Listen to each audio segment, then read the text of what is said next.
Assalamu alaikum. Today we are discussing the anterior and posterior tibial arteries in the lower limb. If we see this diagram, overall review of the arteries, there is the external iliac artery that continues as the femoral artery. Then the femoral artery continues as the popliteal artery in the popliteal fossa, and the popliteal artery is divided into two arteries, the anterior tibial artery in the anterior compartment of the leg and the posterior tibial artery in the posterior compartment of leg. If we see the anterior tibial artery, it starts, both anterior and posterior tibial artery starts at the level of the popliteus muscle.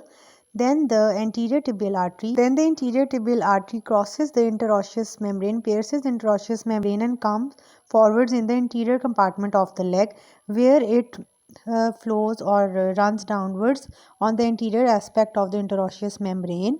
In this upper part of its course, it is deep to the muscles of the anterior compartment of leg, and in the lower half it is superficial to the muscles of the anterior compartment of leg.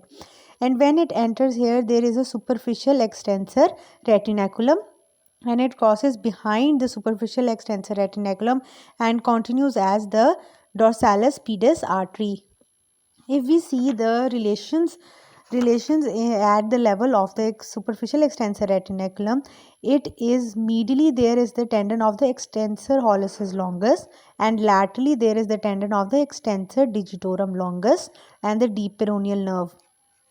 Like this, if we see here, this is the superficial extensor retinaculum, and medially there is the thumb. So there is extensor tendon of the extensor hallucis longus, and laterally there are the digits.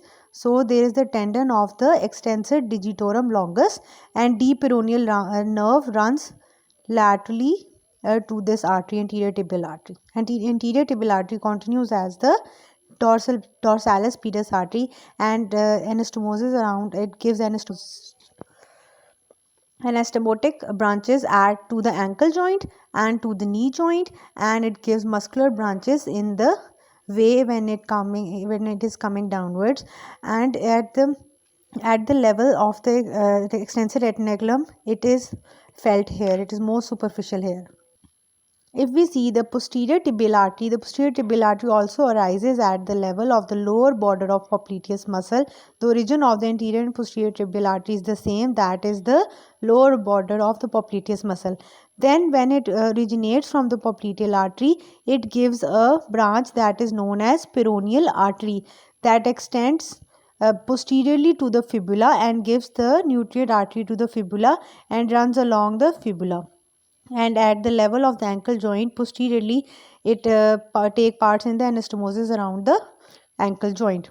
Further, if we see the posterior tibial artery, it gives number 1 branch, the peroneal artery, which of course we have discussed. Number 2, it runs along the two muscles, gastrocnemius and soleus muscle, and here in the upper half of the course there is the posterior surface of the tibialis posterior, and in the lower half it is posterior to the tibia, the bone tibia. Here, when it crosses the flexor retinaculum at the level of the medial malleolus, this is the medial malleolus, at the level of the medial malleolus, the posterior tibial artery crosses the flexor retinaculum behind this flexor retinaculum, and it gives two branches, the medial and the lateral plantar arteries. This is the terminal branches of the posterior tibial artery. The branches are the anastomosis branches to the knee joint and the ankle joint, and the muscular branches to the posterior compartment of leg, the peroneal artery that runs along the flexor hallucis longus and gives a nutrient branch to the fibula. The posterior tibial artery also gives a branch to the nutrient artery of the tibia, and its terminal branches are the medial and the lateral plantar arteries posterior on the plantar surface. And secondly, both the vena communicants of anterior and posterior tibial artery continue upwards, and they form the popliteal vein in the popliteal fossa.